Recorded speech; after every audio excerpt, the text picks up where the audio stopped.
He set out in genuine excitement, thinking of the same journey which Lupin had taken, of the same hope with which he must have throbbed when he thus went in search of the tremendous secret which was to arm him with so great a power. Would his, Beautrelet's efforts have the same victorious results? He left Rouen early in the morning, on foot, with his face very much disguised, and his bag at the end of a stick on his shoulder, like an apprentice doing his round of France. He walked straight to Duclair, where he lunched. On leaving this town, he followed the Seine, and practically did not lose sight of it again. His instinct, strengthened, moreover, by numerous influences, always brought him back to the sinuous banks of the stately river. When the Château du Malaquis was robbed, the objects stolen from Baron Cahorn's collection were sent by way of the Seine. The old carvings removed from the chapel at Ambrumésy were carried to the Seine bank. He pictured the whole fleet of pinnaces performing a regular service between Rouen and the Havre, and draining the works of art and treasures from a countryside to dispatch them thence to the land of millionaires. I'm burning," muttered the boy, gasping under the truth, which came to him in a mighty series of shocks and took away his breath. The checks encountered on the first few days did not discourage him. He had a firm and profound belief in the correctness of the supposition that was guiding him. It was bold, perhaps, and extravagant. No matter. It was worthy of the adversary pursued. The supposition was on a level with the prodigious reality that bore the name of Lupin. With a man like that, of what good could it be to look elsewhere than in the domain of the enormous, the exaggerated, the superhuman? Jumièges, the Mailleraie, Saint-Wandry, Caudebec, Tancarville, Quillebeuf were places filled with his memories. How often he must have contemplated the glory of their Gothic steeples or the splendor of their immense ruins! But the Havre, the neighborhood of the Havre, drew Isidore like a beacon fire. The kings of France carry secrets that often decide the fate of towns. Cryptic words which suddenly for Beautrelet shone bright with clearness.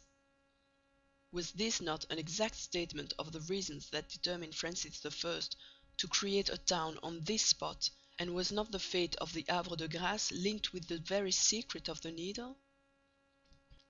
"That's it! That's it!" stammered Beautrelet excitedly.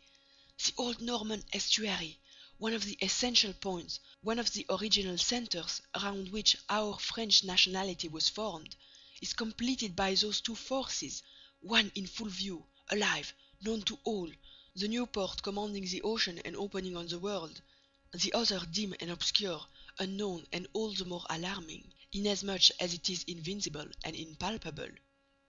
A whole side of the history of France and of the royal house is explained by the Needle, even as it explains the whole story of Arsene Lupin. The same sources of energy and power supply and renew the fortunes of kings and of the adventurer." Beautrelet ferreted and snuffed from village to village, from the river to the sea, with his nose in the wind, his ears pricked, trying to compel the inanimate things to surrender their deep meaning. Ought this hill slope to be questioned, or that forest, or the houses of this hamlet? Or was it among the insignificant phrases spoken by that peasant yonder that he might hope to gather the one little illuminating word? One morning he was lunching at an inn, within sight of Honfleur, the old city of the estuary.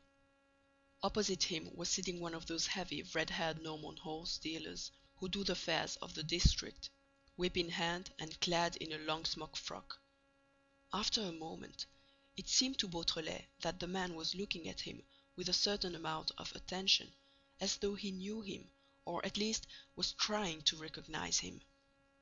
"Pooh!" he thought. "There's some mistake. I've never seen that merchant before, nor he me." As a matter of fact, the man appeared to take no further interest in him. He lit his pipe, called for coffee and brandy, smoked and drank. When Beautrelet had finished his meal, he paid and rose to go. A group of men entered just as he was about to leave, and he had to stand for a few seconds near the table at which the horse dealer sat. He then heard the man say in a low voice: "Good afternoon, Mr. Beautrelet." Without hesitation, Isidore sat down beside the man and said: "Yes, that is my name. But who are you? How did you know me?" "That's not difficult. And yet I've only seen your portrait in the papers. But you are so badly, what do you call it in French, so badly made up." He had a pronounced foreign accent, and Beautrelet seemed to perceive, as he looked at him, that he too wore a facial disguise that entirely altered his features. "Who are you?"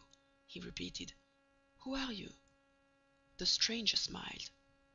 "Don't you recognize me?" "No, I never saw you before." "Nor I you. But think. The papers print my portrait also, and pretty often. Well, have you got it?" "No." "Holmlock Shears." It was an amusing and at the same time a significant meeting. The boy at once saw the full bearing of it. After an exchange of compliments, he said to Shears: "I suppose that you are here because of him?" "Yes." So, you think we have a chance in this direction?" "I'm sure of it." Beautrelet's delight at finding that Shears' opinion agreed with his own was not unmingled with other feelings. If the Englishman attained his object, it meant that, at the very best, the two would share the victory. And who could tell that Shears would not attain it first? "Have you any proofs? Any clues?" "Don't be afraid," grinned the Englishman, who understood his uneasiness. "I am not treading on your heels. With you, it's the document, the pamphlet, things that do not inspire me with any great confidence. And with you?" "With me, it's something different." "Should I be indiscreet if—" "Not at all. You remember the story of the coronet, the story of the Duc de Charmerac?" "Yes." "You remember Victoire, Lupin's old foster mother, the one whom my good friend Ganimard allowed to escape in a sham prison van?" "Yes." "I have found Victoire's traces. She lives on a farm, not far from National Road No. 25. National Road No. 25 is the road from the Havre to Lille. Through Victoire, I shall easily get at Lupin." "It will take long." "No matter. I have dropped all my cases. This is the only one I care about. Between Lupin and me, it's a fight to death." He spoke these words with a sort of ferocity that betrayed all his bitterness at the humiliation which he had undergone, all his fierce hatred of the great enemy who had tricked him so cruelly. "Go away now," he whispered. "We are observed. It's dangerous. But mark my words, on the day when Lupin and I meet face to face, it will be tragic." Beautrelet felt quite reassured on leaving Shears. He need not fear that the Englishman would gain on him. And here was one more proof which this chance interview had brought him. The road from the Havre to Lille passes through Dieppe. It is the great seaside road of the Caux country, the coast road commanding the Channel cliffs.